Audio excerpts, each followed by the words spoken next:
Everybody, class 9th की science की worksheet आ गई है बेटा।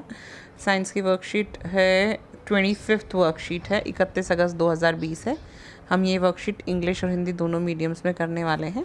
तो कोई भी जो टर्मिनोलॉजी होगी that I will make you understand in Hindi.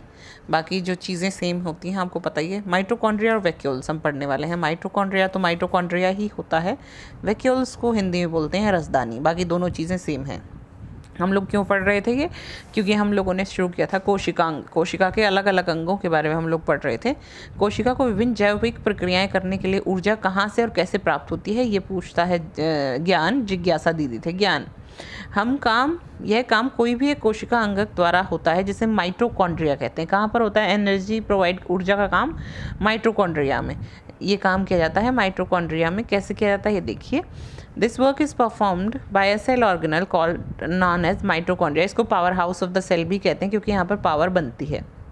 All necessary energy required for various chemical activities to perform different life processes is released by mitochondria. Mitochondria से वो एनर्जी रिलीज होती है किस फॉर्म में? In the form of ATP, adenosine triphosphate. पिछली worksheet में भी हमने पढ़ा था, जो भी एनर्जी होती है, जैसे एनर्जी की करेंसी कहते हैं, वो होता है ATP यानी कि adenosine triphosphate. Mitochondria energy provide करता है to cell by producing ATP, किस फॉर्म में? और ATP प्रोड्यूस करके। Therefore it is called the powerhouse और energy plant of the cell. इसलिए इसको क्या कहते हैं? इसलिए इसको ऊर्जा घर या ऊर्जा संयंत्र, बिजली घर या पावर हाउस भी कहते हैं। ऊर्जा संयंत्र, बिजली घर या पावर हाउस भी कहते हैं। ATP क्या है? Energy currency. हमने पिछली वर्कशीट में पढ़ा था। जैसे हम लोग रुपये को नापते हैं, पैसे को नापते हैं रुपये में, वेल्थ को नापते हैं रुपये में, लंबाई को नापते हैं मीटर में, ऐसे ही हम एनर्जी को, जो बॉडी में एनर्जी है, उसको किस फॉर्म में नापते हैं?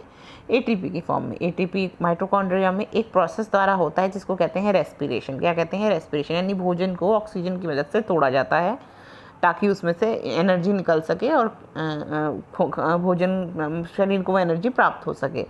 बॉडी जो स्टोर्ड ATP होते हैं, इनको यूज़ करती है अलग अलग कामों के लिए। ATP एनर्जी करेंसी है। आउटर मेम्ब्रेन जो होती है, आउटर झिल्ली, बाहरी झिल्ली जो होती है माइटोकॉन्ड्रिया की, काफ़ी पोरस होती है, यानी कि उसमें काफ़ी छिद्र होते हैं, जबकि इनर मेम्ब्रेन इज डीपली फुल्ड। अंदर वाली जो झिल्ली है वो काफ़ी फोल्डेड होती है। इसमें तो बहुत सारे छिद्र होते हैं बेटा। ये बाहरी झिल्ली, अंदर वाली झिल्ली होती है वो ऐसे ऐसे फोल्डेड होती है माइटोकॉन्ड्रिया में। ठीक है बच्चे? माइटोकॉन्ड्रिया एक सेल ऑर्गेनल है that it has its own DNA ribosome, जिसके पास खुद का DNA भी है, खुद का राइबोसोम्स भी है।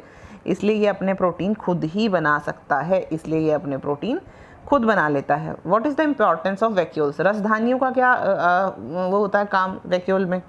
वैक्यूल का काम क्या होता है प्लांट सेल में? ज्ञान। हम जानते हैं वैक्यूल स्मॉल साइज़ के होते हैं या एब्सेंट होते हैं एनिमल सेल्स में। बहुत बड़े बड़े होते हैं प्लांट सेल्स में, they are very large in size. पादप कोशिकाओं में बहुत बड़े होते हैं, generally centrally located in the cell. और पादप कोशिकाओं में ये बिल्कुल मध्य स्थित होते हैं। प्लांट में, पौधों में cell vacuoles are full of cell sap and provide turgidity and rigidity of the cell.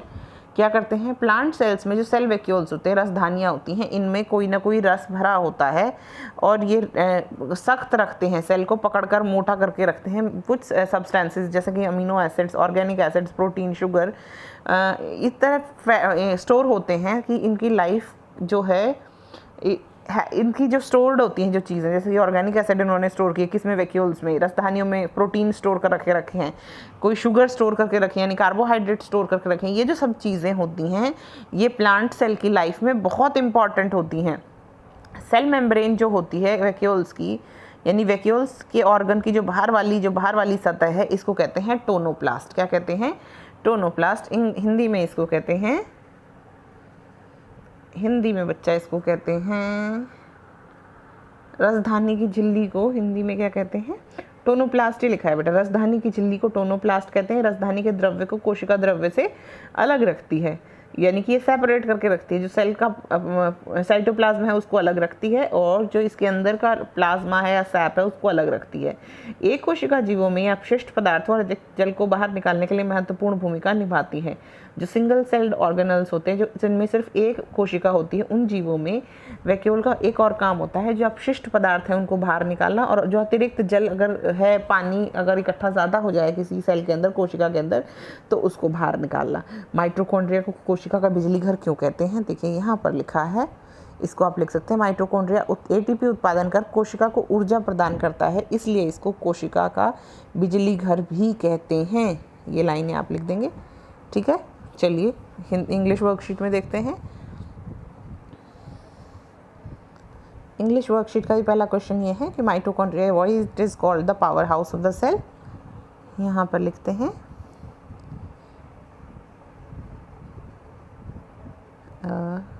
Mitochondria cell को एनर्जी देता है ओटीपी पर, इसलिए इसको पावर हाउस और energy plant of the cell भी कहते हैं। एटीपी माइटोकॉन्ड्रिया में रेस्पिरेशन के प्रोसेस द्वारा बनाए जाते हैं, ठीक है बच्चे। यहाँ तक हो गया। कहाँ से कहाँ तक बताया मैंने? ये बेटा यहाँ से शुरू करिए, यहाँ से और यहाँ तक, ठीक है बच्चे। नेक्स्ट क्वेश्चन कहता है name any one function of the cell for which energy is needed. कोई भी काम जिसके लिए एनर्जी चाहिए, हर चीज़ के लिए वैसे एनर्जी चाहिए, आप कोई भी काम लिख दो उसके लिए उनको एनर्जी चाहिए। यहाँ तक कि जो मेम्ब्रेन के झिल्ली के आर पार कुछ चीज़ें आनी जानी होती हैं, जो चीज़ों का आवागमन भी होता है अक्रॉस द सेल मेम्ब्रेन, उसके लिए भी एनर्जी की आवश्यकता होती है। तो एक एग्जांपल लिखना है तो वही लिख दीजिए, to move things in and out of membrane. Cell से अंदर बाहर जाने के लिए भी एनर्जी की ज़रूरत पड़ती है, ठीक है बच्चे। नेक्स्ट क्वेश्चन कहता है, यानी कोशिका, यहाँ पर आप लिख सकते हैं, यहाँ पर है ना एक और क्वेश्चन, जिस क्वेश्चन में आप लिखेंगे कि क्यों चाहिए, क्यों ज़रूरत होती है कोशिका को ऊर्जा की। ऊर्जा में कोशिका के अंदर बाहर जो चीज़ें आती जाती हैं उसके लिए भी कोशिका को ऊर्जा की आवश्यकता होती है। नेक्स्ट क्वेश्चन कहता है वैक्यूल्स बहुत इंपॉर्टेंट है। मेम्ब्रेन ऑफ वैक्यूल्स को क्या कहते हैं? वैक्यूल्स कौन से part of which cell are the important part of which cell are the important part of plant cell. पादप कोशिकाओं का वो इम्पोर्टेंट पार्ट होते हैं। मेम्ब्रेन को क्या कहते हैं? वैक्यूल्स ही हिंदी और इंग्लिश दोनों में इसको टोनोप्लास्ट कहते हैं। क्या कहते हैं बच्चे? टोनोप्लास्ट, ठीक है बच्चे, क्लियर। वैक्यूल्स कौन सी सेल के लिए इंपॉर्टेंट होते हैं? प्लांट सेल्स के लिए, और इनकी वॉल को कहते हैं tonoplast. Full form of ATP. ATP की फुल फॉर्म क्या होती है? एटीपी की फुल फॉर्म सबको पता होनी चाहिए क्योंकि पिछली वर्कशीट में भी लिखवाई थी। एडिनोसाइन ट्राइफॉस्फेट, एडिनोसाइन ट्राइफॉस्फेट होती है। अगला क्वेश्चन, पादप के लिए आवश्यक राजधानी में उपस्थित कोई 3 पदार्थों के नाम लिखिए। देखिए यहाँ पर लिखा है, यहाँ पर कि क्या क्या रखता है ये,